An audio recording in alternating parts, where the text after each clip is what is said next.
Nah, assalamualaikum guys. Selamat datang di Arif Vlog ya. Nah, hari ini guys, malam, karena ini malam ya. Malam ini guys, Ari mau membayar zakat dulu ya guys. Nah, sebelum Ari untuk membayar zakat, dan kalian juga pengen tahu kan zakat fitrah, zakat mal, dan cara-caranya bagaimana, penjelasannya bagaimana. Nah, sebelum mau lihat Ari untuk membayar zakat, video kali ini akan Ari jelaskan cara apa itu zakat fitrah dan zakat mal. Kali ini akan Ari tunjukkan, yaitu melalui Pak Ustadz Rawi. Nah, penjelasannya bagaimana, dan saksikan ini penjelasan dari Pak Ustadz Rawi. Assalamualaikum warahmatullahi wabarakatuh. Alhamdulillahillazi syahru ramadhanillazi unzila fihi al-Qur'an hudan linnasi wa bayyinatin minal huda wal furqan. Asyhadu an la ilaha illallah wahdahu la syarika lah wa asyhadu anna sayyidana wa nabiyyana Muhammadan abduhu wa rasuluh. Allahumma shalli ala sayyidina Muhammad wa ala ali sayyidina Muhammad. Hadirin pemirsa yang dirahmati Allah Subhanahu wa taala, pada malam hari ini kita akan membahas seputar masalah zakat. Tanya jawab seputar zakat dan zakat mal oleh Badan An-Zakat Nasional. Ada beberapa pertanyaan yang sering muncul di pemirsa. Apakah syarat wajib zakat mal? Jawabnya adalah, yang pertama tentunya orang Islam, yang kedua mereka yang merdeka, berakal dan baligh, hartanya memenuhi nisab. Kemudian ada lagi pertanyaan, berapa nisab zakat mal untuk harta baik tabungan atau dagangan, dan cara menghitungnya. Untuk harta tabungan pribadi dan harta dagangan sebesar 85 gram emas atau setara dengan 72.250.000 rupiah. Asumsi harga emas 850.000 rupiah. Tabungan 2,5% dikali jumlah tabungan. Harta dagangan 2,5% dikali modal yang diputar, tambah keuntungan, tambah piutang yang dapat dicairkan, dikurangi hutang, dikurangi kerugian. Kemudian, apakah rumah atau mobil mewah wajib dihitung sebagai harta yang dizakatkan? Hukum asal rumah mewah dan mobil mewah yang tujuan kepemilikannya untuk dipakai sendiri tidak terkena zakat. Namun, bila seseorang yang memiliki harta itu bertujuan untuk membisniskannya, jual beli untuk keuntungan, maka wajib dizakati setiap tahunnya. Apakah rumah atau properti lainnya yang disewakan wajib dizakati? Rumah maupun properti lainnya yang disewakan tidak dizakati nilai fisiknya, namun yang dizakati adalah hasil sewanya. Dalam keputusan Majma' Fikih Islam tentang zakat sewa tanah, properti yang disewakan wajib dizakati nilai sewanya saja dan bukan nilai fisiknya. Dalam Qarar Majma' Al-Fiqhi Al-Islami Muktamad ke-19 Rajab 1409 Hijriah. Bolehkah zakat mal diberikan dalam bentuk selain uang seperti sembako? Zakat mal haruslah dalam bentuk asal harta tersebut atau nilainya, yaitu dalam bentuk uang. Tidak boleh dirupakan dalam bentuk barang, makanan, pakaian, atau selainnya. Jika terdapat fakir atau miskin yang memang tidak bermanfaat jika diberikan uang, misal karena dia gila atau mengalami keterbelakangan mental, sehingga jika diberi uang kurang bermanfaat baginya atau malah menimbulkan mafsadat, maka saat itu boleh diberikan benda yang paling dia butuhkan. Dan apa harus diucapkan kalau ini dana zakat? Jawabannya, jika kamu menyerahkan zakat kepada orang yang kamu yakini dia berhak menerima dengan zakat, maka ini menjadi zakat yang sah. Kami berharap semoga diterima oleh Allah Subhanahu wa taala dan Anda tidak harus memberitahukan kepada penerima bahwa itu zakat. Fatwa Lajnah Daimah nomor 11241. Sekali lagi, ini berlaku jika penerima adalah orang yang kita yakini sebagai pihak yang berhak menerimanya, seperti fakir, miskin, atau lainnya. Sementara jika ini dititipkan ke lembaga atau yayasan penampung zakat, kita harus memberitahu agar petugas bisa menyalurkan ke sasaran yang benar. Siapa saja penerima zakat? Yang pertama adalah fakir. Fakir adalah orang yang tidak punya apa-apa atau punya sedikit kecukupan tetapi kurang dari setengahnya.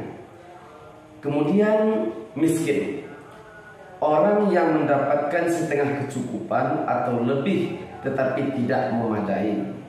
Yang ketiga, amil, yaitu pengurus zakat, orang yang mengumpulkan zakat dan membagikan zakat kepada yang berhak menerimanya.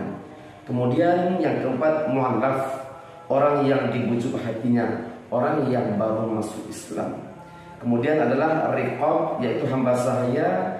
Yang keenam adalah gharim, orang yang memiliki hutang di jalan Allah dan tidak sanggup membayarnya. Yang ketujuh adalah fi sabilillah, orang yang berjuang di jalan Allah. Yang kedelapan adalah ibnu sabil.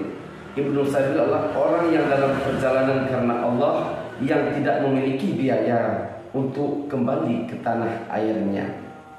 Bagaimana zakat mal yang dibagikan langsung ke anak-anak SMP duafa berupa uang tanpa melalui orang tuanya?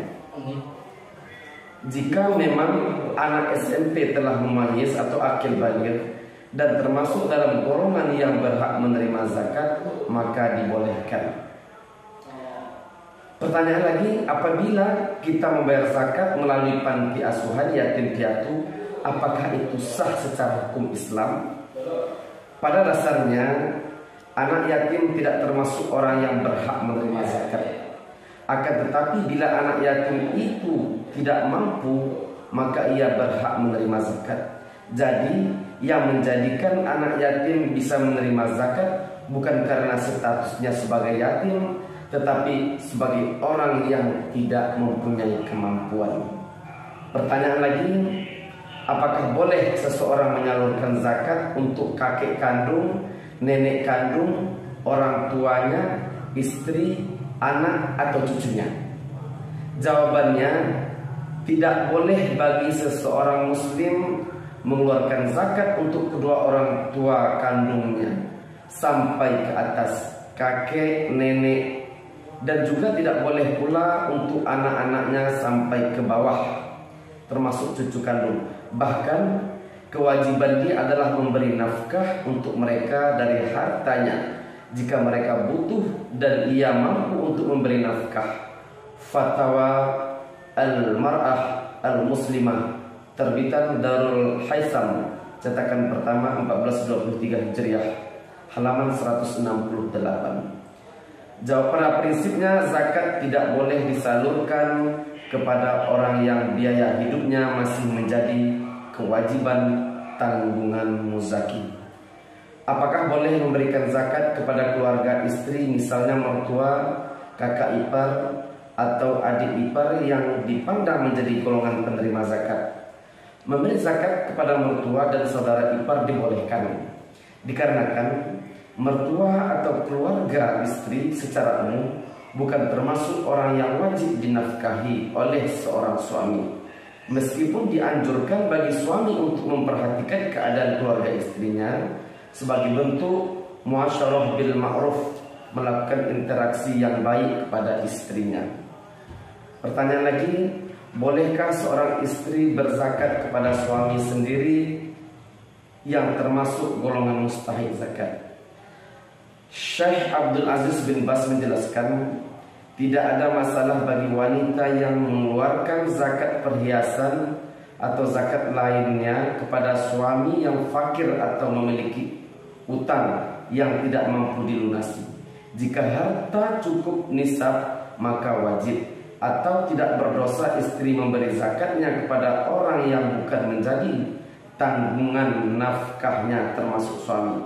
Jadi diperbolehkan menyalurkan zakat kepada suami dalam keadaan membutuhkan. Menurut jumhur ulama, suami bukanlah tanggungan istri dalam mencari nafkah, sehingga diperbolehkan berzakat kepada suami yang fakir. Pertanyaan lagi, apakah boleh zakat disalurkan kepada kakak dan adik kandung sendiri? Muzaki boleh menyerahkan zakatnya kepada selain yang wajib dinafkahi. Maka dari itu penyerahan zakat kepada saudara laki-laki atau perempuan yang kurang mampu dibolehkan. Karena menyerahkan zakat ke mereka nilainya lebih utama, karena di sana ada unsur membangun jalinan silaturahmi. Dar al-Ifta al-Misriyah nomor 6695. Pertanyaan, bolehkah zakat kepada paman, bibi, saudara kakek atau nenek atau keponakan? Boleh, dengan syarat kerabat tersebut bukan termasuk orang yang wajib kita nafkahi. Jika kerabat tersebut termasuk orang yang wajib kita nafkahi, maka tidak boleh menerima zakat dari kita. Boleh memberikan zakat mal kepada kerabat yang miskin, bahkan memberikan zakat kepada kerabat lebih diutamakan daripada memberikannya kepada orang lain. Sesungguhnya zakat kepada orang miskin nilai zakatnya saja, sedangkan zakat kepada kerabat nilainya 2, zakat dan silaturahmi. Hadis riwayat Nasa'i dari Tirmizi, Ibnu Majah, dan disahihkan Al-Albani. Itulah tadi seputaran masalah tentang zakat. Mudah-mudahan bisa bermanfaat buat kita semua. Fastabiqul khairat. Assalamualaikum warahmatullahi wabarakatuh.